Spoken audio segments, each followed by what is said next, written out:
Hello guys, तर आज आपण बनवणार आहोत पुलाव. पनीर पुलाव बनवणार आहोत आपण. तर बघूयात कसं बनवायचं. मी इथे ज्या ज्या भाज्या ॲड करणार आहे त्या मी कापून कट करून घेते. बघू शकता अशा प्रकारे बारीक बारीक. आणि इथे आपण मिरची घेतली आहे, टमॅटो घेतला आहे, कांदा पण उभा चिरून घेणार आहे आणि गाजर घेतलेलं आहे आणि फ्लावर आणि 2 मिरच्या आणि कढीपत्ता असं सगळं साहित्य घेतलेलं आहे. मिरचीला मधून कट करून घेतलेलं आहे आणि आता टमॅटो कट करून घेते. कांदा उभाच कट करून घ्यायचा आहे, बघू शकता अशा प्रकारे. तर घेऊयात आपण सगळ्या भाज्या कट करून, बघू शकता तुम्ही.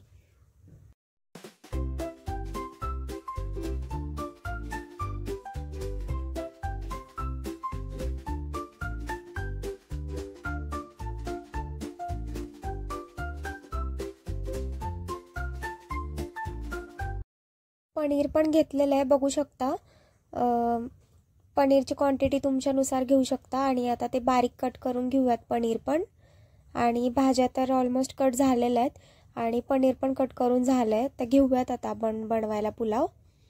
तर पहिलं तर गॅसवरती पातेलं ठेवलेलं आहे, त्याच्यामध्ये थोडंसं तेल टाकलं, मग थोडंसं तूप टाकलं आहे, बघू शकता.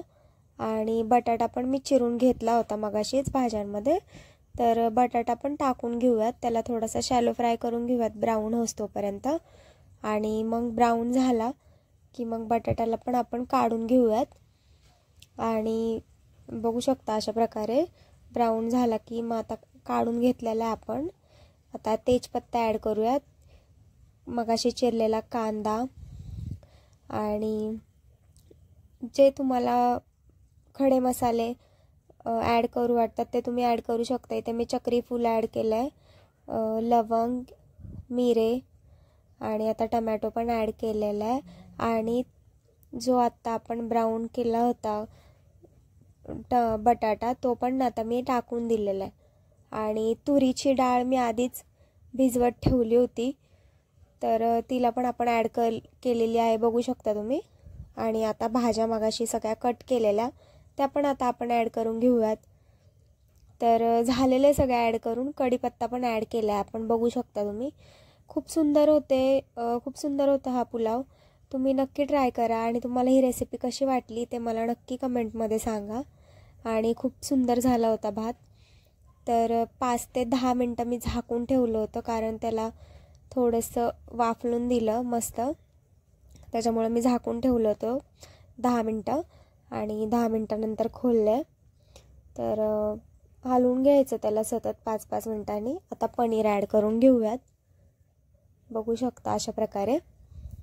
थोडं परत एकजीव करून घेऊयात, पनीर ॲड केलेलं आहे आपण, तर एकजीव करून घेऊयात. आणि आता परत आपण 5 ते 10 मिनटासाठी झाकून ठेवणार आहोत. भाजी थोडीशी वाफलून देणार आहोत, कारण थोडीशी वाफलून दिल्याने अजून त्याला टेस्ट येते. तर तुम्ही सुद्धा नक्की ट्राय करा असं.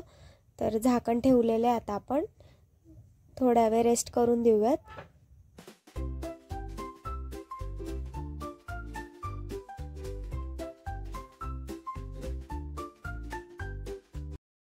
चला तर मग झालं आहे आता वाफलून.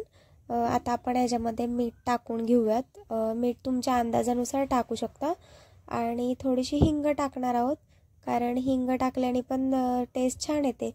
तुम्ही सुद्धा नक्की टाकून बघा. आणि आता टाकून घेऊयात हिंग, बघू शकता.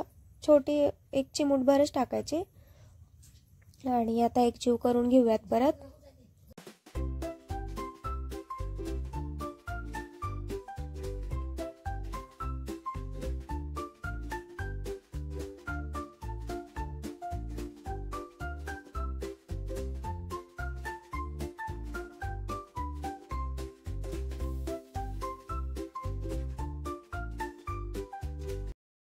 तर बराच वेळ आता परतून झालेलं आहे, भाजून झालेलं आहे आपलं.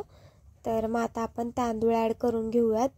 तांदूळ मगाशीच धुवून वगैरे ठेवले होते स्वच्छ, आता आपण ॲड करून घेऊयात. इथे तांदूळ मी इंद्रायणी कणी वापरलेला आहे, तुम्ही जो पण वापरता तो त्याच्यामध्ये टाकू शकता तुम्ही. तर आता टाकलेला आहे तांदूळ. तर एकजीव करून घेऊयात त्याला. आणि एकजीव करून झालं की पाणी थोडं थोडं करून पाणी ॲड करूयात आपण आता. पाणी तुमच्या अंदाजानुसार तुम्ही टाकू शकता, कारण आपल्याला थोडासा खुल्लाच भात हवा आहे.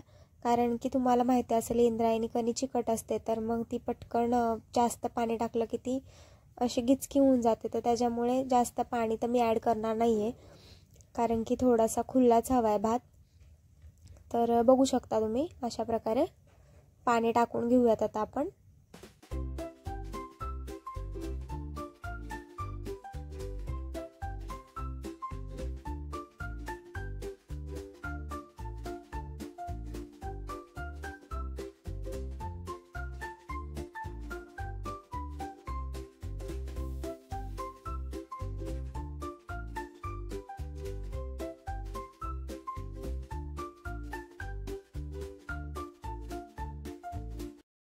तर झालेला आहे आपला पुलाव रेडी.